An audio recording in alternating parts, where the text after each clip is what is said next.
On September 17, 1970, Jimi Hendrix died. The most inspiring of all the 60s musical visionaries, Hendrix quickly ascended to rock mythology.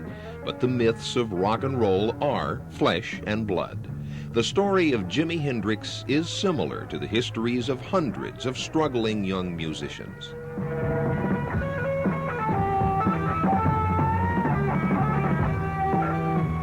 Growing up in Seattle, a young Jimi Hendrix must have been influenced by the rhythms and patterns of a restless ocean. Jimi was 12 when his father bought him that first electric guitar. Soon he was influenced by the hard-driving rhythms and patterns of the blues. Jimi's father, Al Hendrix.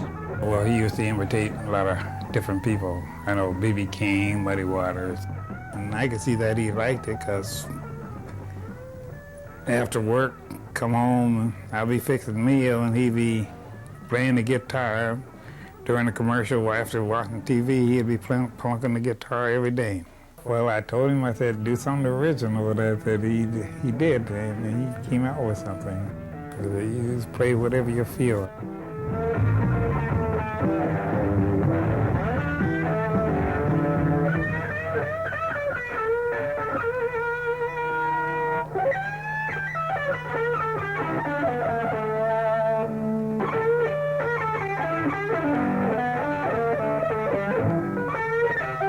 He already told me that he was going to be famous, and I used to tell him when I was working doing my landscaping, I said, well, hurry up, because I'm getting tired of working. But he made it bigger than what I saw.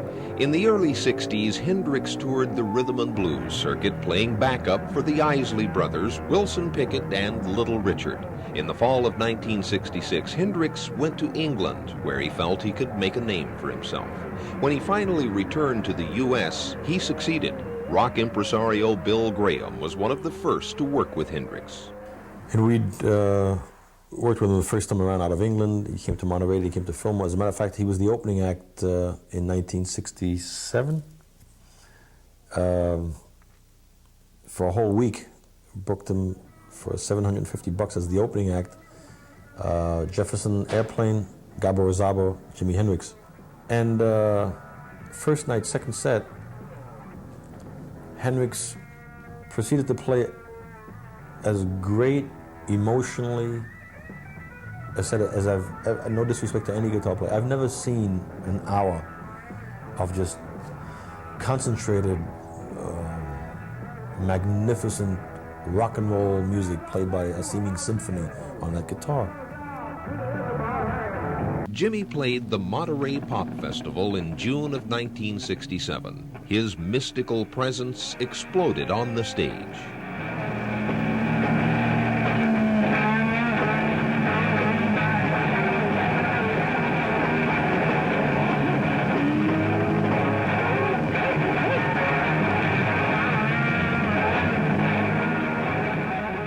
On stage, he wrecked guitars as if it were an important symbolism, a religious act of communion, or an electric voodoo ritual. The demolishing of the guitar was something an audience was supposed to think about, and they did. Author of the Hendrix bio, "Excuse Me While I Kiss the Sky," David Henderson comments. When he would destroy or burn the guitar, that would just build his emotional peak and build the audience's emotional peak. And of course, like in Monterey Pop, when he burns the guitar, it plays. It still plays. It plays until it cannot play anymore. It was totally destroyed.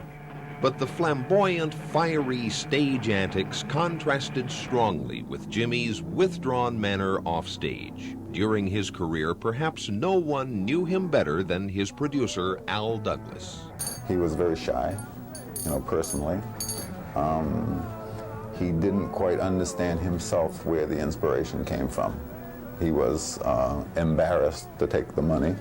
He couldn't believe that people were paying him that much money for him to jump on a stage and have some fun.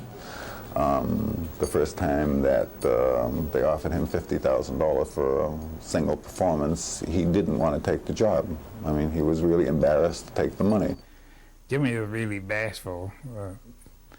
his stage act was something else. I mean, I was surprised. The first time we came home, I saw him on stage up there. He said, "I'm a little shy and acting in front of you, Dad." Hendrix released only 3 albums during his lifetime. Each one challenged the limit of his ability, but Jimmy was torn between commercial appeal and personal growth. He was often frustrated because, as he once said, "I hear sounds that I cannot play."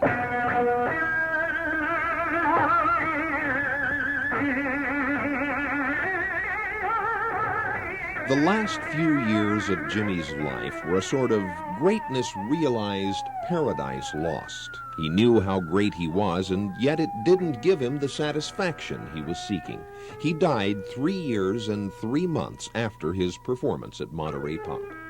D.A. Pennebaker was the director of the film Monterey Pop.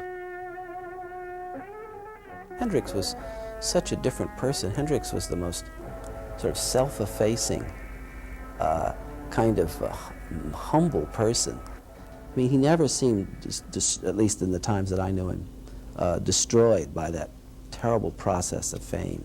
He was just more or less in the music. He just wanted peace.